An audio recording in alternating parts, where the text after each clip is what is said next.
Hello everyone, welcome to our YouTube channel Tintin's Classes. I am Riya Mukherjee. In this video, I will discuss one of the most important and foundation topic of quantitative aptitude, that is number system. Subscribe our channel and press the bell icon to be notified. So let's start. First of all, we will know that the classification of number system. There are four kinds of number system. First of one is decimal number system, and then binary number system and octal number system, and the last one is hexadecimal number system. In each number system there is a base. In decimal number system the base is 10, that is there are 10 numbers available in decimal number system and the numbers are 0 to 9. Similarly, in binary number system there are two numbers available, that is 0 and 1. In octal number system total numbers are 8, that is 0 to 7, and in hexadecimal number system there are 16 numbers available, that is 0 to 15.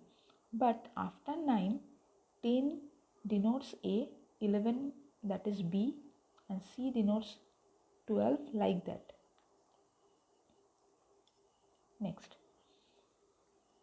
Next we will know how to represent a number in decimal number system. As I have already told that in decimal number system the base is 10, so we will represent any number as a power of 10. That is, if I consider a number 5319, I can write it as 5 into 10 to the power 3. Why 3? Because if I represent 9 as 0, 1 as 1, and 3 as 2, and 5 as 3, that is their positional value. So 5 is in 3. So 5 into 10 to the power 3, that is 5000, plus 3 into 10 to the power 2, that is 300, plus 1 into 10 to the power 1, that is 10, and 9 into 10 to the power 0, that is 9. If we add all this value, we will get the number 5319, which is in decimal number system. Similarly, 4672.6789, it is a decimal number. If I want to represent this decimal number, I have to write it as 4 into 10 to the power 3 plus 6 into 10 to the power 2 plus 7 into 10 to the power 1 plus 2 into 10 to the power 0 plus 6 into 10 to the power minus 1. As we go on after decimal system, after decimal place, we have to write the power of 10 as a negative index. That is 6 into 10 to the power minus 1 plus 7 into 10 to the power minus 2 plus 8 into 10 to the power minus 3 plus 9 into 10 to the power minus 4, like that. Next we will know that what is place value and phase value. Suppose if I consider a number 25486 and I have to find the place value and phase value of the digit 5, what will be the answer? Phase value indicates only the digit, that is the phase value of the digit 5 is 5 itself. But if I want the place value of the digit 5, I have to multiply 5 by 1000 because it is in thousandth place. As 6 is in units place, 8 is in tens place, 4 is in hundredths place, and 5 is in thousandths place. So the place value of 5 will be 5 into 1000, that is 5000. So the place value of a digit is the digit multiplied by its positional value, whereas phase value indicates only the digit irrespective of the position where it is situated. Right? Next. Now we will know the classification of all numbers. If we classify all numbers, there are two main categories, that is real number and imaginary number. But the real number and imaginary number is actually the complex number. That is, any complex number have two parts. That is, one part is real number and another part is imaginary number. We can represent any number as a complex number. In real number, there are two kinds, that is rational numbers and irrational numbers. Rational number indicates the numbers which can be represented as p by q form, that is in fraction.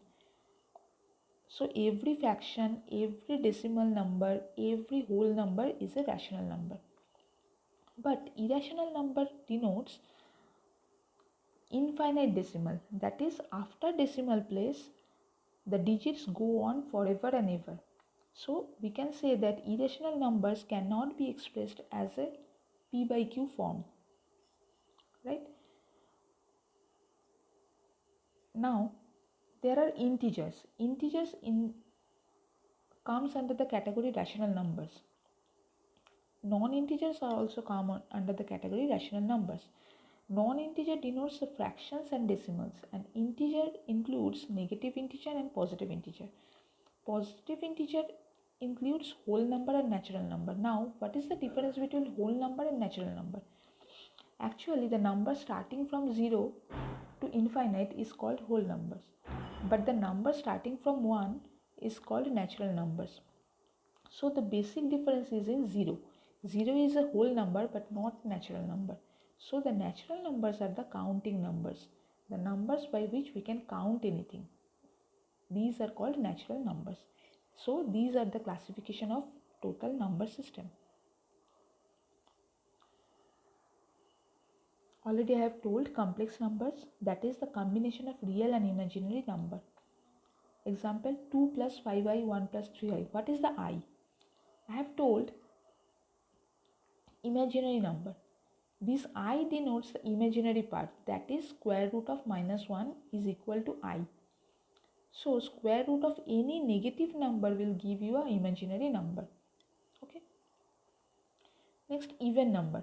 All of you know that 2, 4, 6, 8, these are all even numbers, that is the numbers which is divisible by 2. These are called even numbers. And odd number, all the natural numbers except the even numbers are called odd numbers, that is 1, 3, 5, 7, etc. Prime number and composite number. What is prime number? Prime number, the integer greater than 1 which are only divisible by 1 and the number itself are called prime numbers. 2, 3, 5, 7, these are all prime numbers. Smallest prime number is not 3, it is 2. Though 2 is an even number, but it is a prime number. Okay. Next, composite number. All natural numbers except prime numbers are called composite numbers. And the next one is coprime number. If two numbers have only one common factor, that is 1, then it is called coprime numbers. Now we will move on to the divisibility rules. Very much important part. Divisibility rule starting from 2 up to 20 is sufficient. What is the rule for 2? As 2 is an even number, so any number whose last digit is even is exactly divisible by 2. Very easy. Next, 3. Whether a number is divisible by 3 or not, we have to check the sum of the digits of the number. If the sum of the digits of the number is divisible by 3, then the number itself is divisible by 3. 4. To check the divisibility by 4, we have to check the last 2 digits of a number.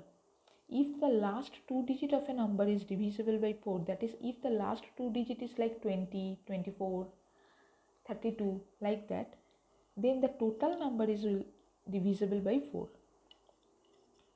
Next, the divisibility by 5. If the last digit is 5 or 0, then the total number is divisible by 5. To check the divisibility by 6, we have to check whether the number is divisible by 2 and 3 simultaneously. The number have to divisible by 2 and the number have to divisible by 3. Then only the number have to divisible by 6. Not only 2 or not only 3. We have to check both. Then the divisibility by 7. What is that? The rule is you can double the last digit and subtract the sum from the rest of the number and set an answer that is divisible by 7. including 0. Okay, let's take an example. Suppose a number 133. Is it divisible by 7 or not? How to check? The number 133, the last digit is 3. We have to make it double. So the double of 3 is 6. Now we have to subtract this 6 from the remaining portion, that is 13, not the last digit. If we subtract 6 from the 13, we will get 7. So 7 is divisible by 7. That's why 133 is divisible by 7. It is a small number. But if the number is large, like 133077, then at first the last digit is 7. We have to double it, that is 7 into 2, 14, and then subtract the 14 from the remaining portion, that is 13307. If we subtract, we will get 13293. Now again repeat the process. The last digit is 3, double it, that is 6, subtract this 6 from 1329. We will get 1323. Again the last digit is 3, double it, that is 6, subtract this 6 from 132, it gives 126, and the last digit is 6, double of 6 is 12, so subtract it from the remaining portion 12, we will get 0. 0 is divisible by any number, so 0 is divisible by 7, so the total number 133077 is divisible by 7. This is the rule to check divisibility by 7. Next, the divisibility rule for 8. As we have seen that the divisibility by 4, we have to check the last 2 digits. Similarly, to check whether a number is divisible by 8 or not, we have to check the last 3 digits. If the last 3 digits is divisible by 8, then the total number is divisible by 8. The rule for 9 is same as the rule for 3. The sum of all the 3 digits of a number is divisible by 9, then the total number is divisible by 9. And to check the divisibility by 10, the number should be ends with 0. Then the number will be divisible by 10. Okay. Next, some more rules. Test for divisibility by 13. What is the rule? Add 4 times the last digit to the remaining leading truncated number. If the result is divisible by 13, then so was the first number. Apply the rule over and over again as necessary. See the example. The number is 50661. The last digit is 1. We have to make it 4 times, that is 4 into 1, 4, and add it to the remaining portion of the number, that is 5066 plus 4. We will get 5070. Again repeat the process. The last digit is 0. 4 times of 0 is 0. 507 plus 0 gives 507. The last digit is 7. 4 times 7 gives 28. 50 plus 28, that is 78. And 78 is divisible by 13. So the total number is divisible by 13. This is the rule. Next we will know the rule for 17. What is the rule? Subtract 5 times the last digit from the remaining number. So if the number is 3978, the last digit is 8. 5 times 8 is 40. If I subtract 40 from the remaining portion, that is 397, we will get 357. Again the last digit is 7. 5 times 7, 35. 35 is subtracted from the remaining portion, that is 35. We will get 0. So it is divisible by 17. Next, the divisibility by 19. Add 2 times the last digit to the remaining number. So 101156, the last digit is 6, 2 times 6 is 12.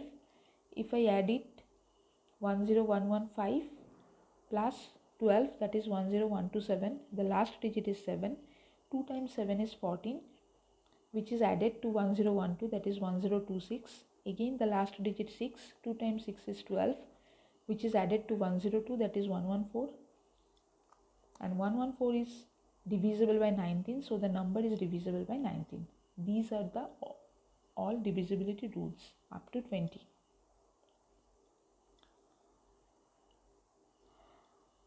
Next, procedure to find out the prime number.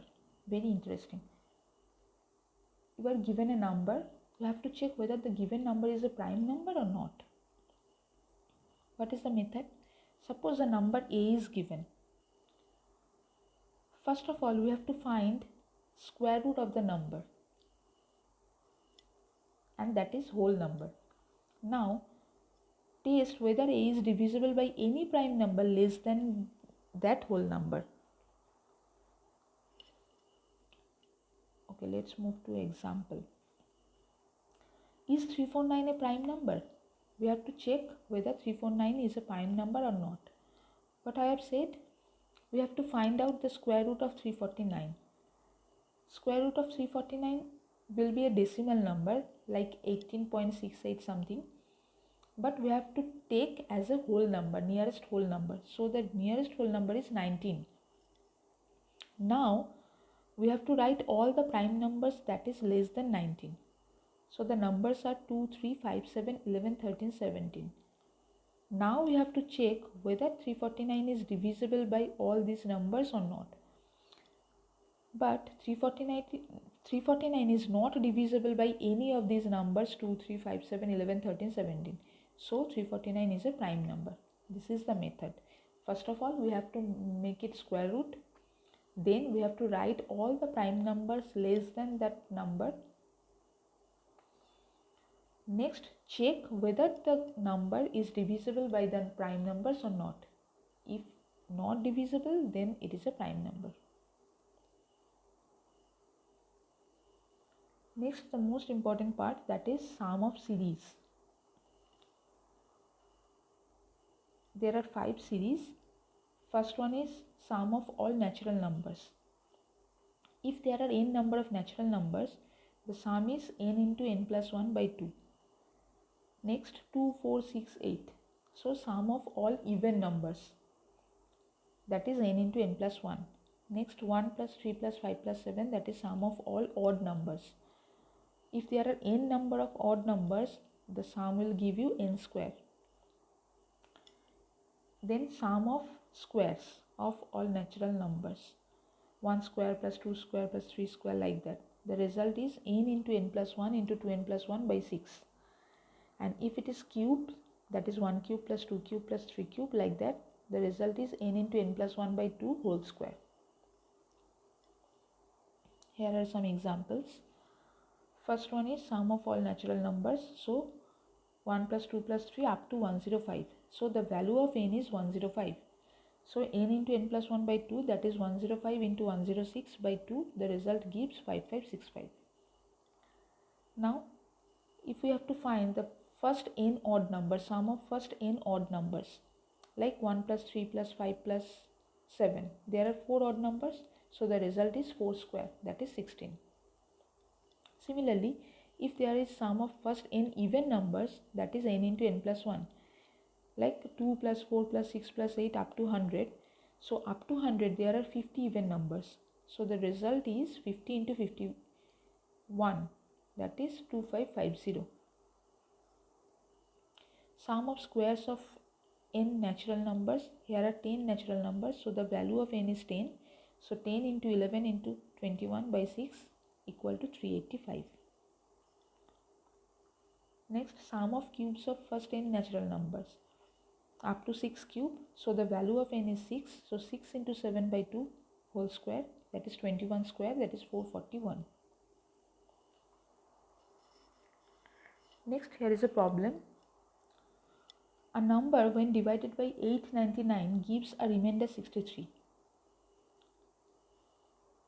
We don't know the number, but when the number is divided by 899, it gives a remainder 63. What remainder will be obtained by dividing the same number by 29? There is a traditional method which I have written, that is number equal to 899 into quotient. We don't know the quotient, we know only the remainder. So the number is equal to the 899 into quotient plus 63, which is the remainder. Now the same number is divided by 29, so we have to break 899 as a factor of 20, as a multiple of 29. So 899 can be written as 29 into 31 into quotient as it is written, plus 63 is also written as 2 into 29 plus 5. It will be plus 5. So as here is 2 into 29 plus 5, so the remainder will be 20 plus 5. But no need to do this by this traditional method. We can apply a small trick, that is, as in the first case the remainder is 63 and in the second case we have to divide by 29, so we have to divide the remainder 63 by 29 and the final remainder will be the answer. If you divide 63 by 29, the remainder will be 5 and that 5 will be the answer. This is the trick. No need to do by this lengthy process. Next problem. These kind of problems are asked in exams. Okay. How many prime numbers exist in 6 to the power 7 into 35 to the power 3 into 11 to the power 10? First of all, we have to break all these numbers into prime factors. Like if I write 6, we can write 6 equal to 2 into 3. 35 is written as 5 into 7 and 11 is written as 11. So if we distribute the powers, that is 2 to the power 7 into 3 to the power 7 into 5 to the power 3 into 7 to the power 3 into 11 to the power 10. So there are 7 2, 7 3s, 3 5s, 3 7s and 10 11s. So the total number of prime numbers are 7 plus 7 plus 3 plus 3 plus 10. All the powers are added. So there are 30 prime numbers exist in this product. This is the method. Okay. Next, there is a problem. If the sum of a number and its square is 182, what is the number? Many can do this by x. Let the number be x and its square be x square, then the equation will be x plus x square, that is equal to 182. Then we can solve it by middle term factorization, but we will not do this by this method. The formula is, if the sum of a number and its square is x, then the number is given by root over 1 plus 4x minus 1 by 2. So root over 1 plus 182 into 4 minus 1 by 2, the result gives 13. This is a quicker method. Okay. Next, it is an interesting problem. 4 to the power 61 plus 4 to the power 62 plus 4 to the power 63 plus 4 to the power 64 plus 4 to the power 65 is divisible by 3, 5, 11, 17, none of this. See, all the terms are 4 to the power, right? Starting from 61 to 65. So the smallest one we can take easily common. So 4 to the power 61 common. So 1 plus 4 plus 4 square plus 4 to the power 3 plus 4 to the power 4. If we add this, we will get 341. Now 341 is divisible, whether 341 is divisible by 3, 5, 11 or 17, we have to check this. So 341 is divisible by 11. Therefore the result is also divisible by 11. So the right answer will be option 3. Next, find the number of zeros at the end of the product. Very important sum. I have done here only the A option, question A. You have to do it the question B and write the answer in comment section. Okay. So 12 into 18 into 15 into 40 into 25 into 16 into 55 into 105. How many zeros will be there in the product? No need to do the product. We have to break the number in prime factors. 12 means 4 into 3. We can write 4 as 2 to the power 2. 18 means 2 into 9. 15, 3 into 5, like this. If we break all the factors, break the numbers in factors, we will get 2 to the power 10 into 5 to the power 6 into many other numbers. No need to calculate the other numbers.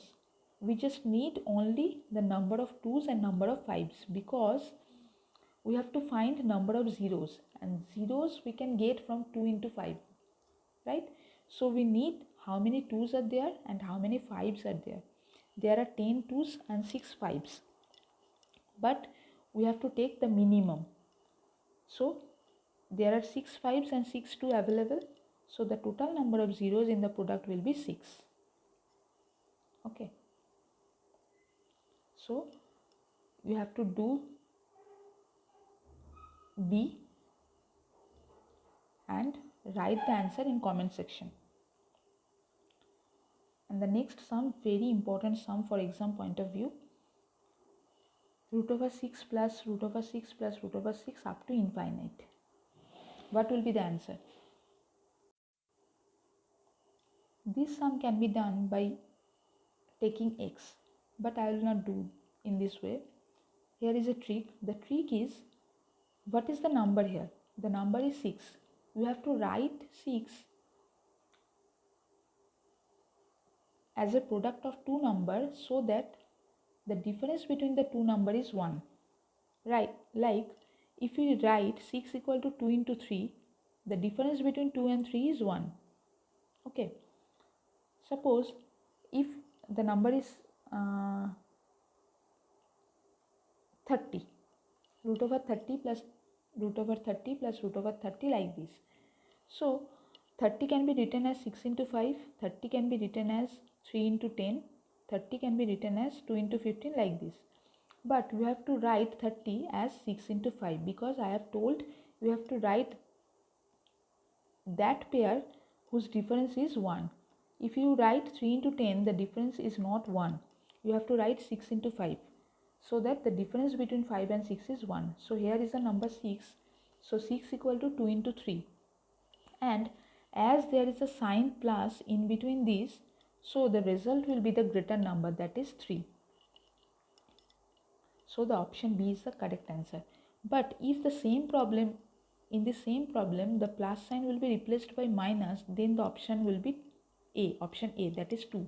As 6 equal to 3 into 2, if the sign is minus, then the right answer will be the smallest one, that is 2. And here it is plus, so the greater number, that is 3, will be the answer.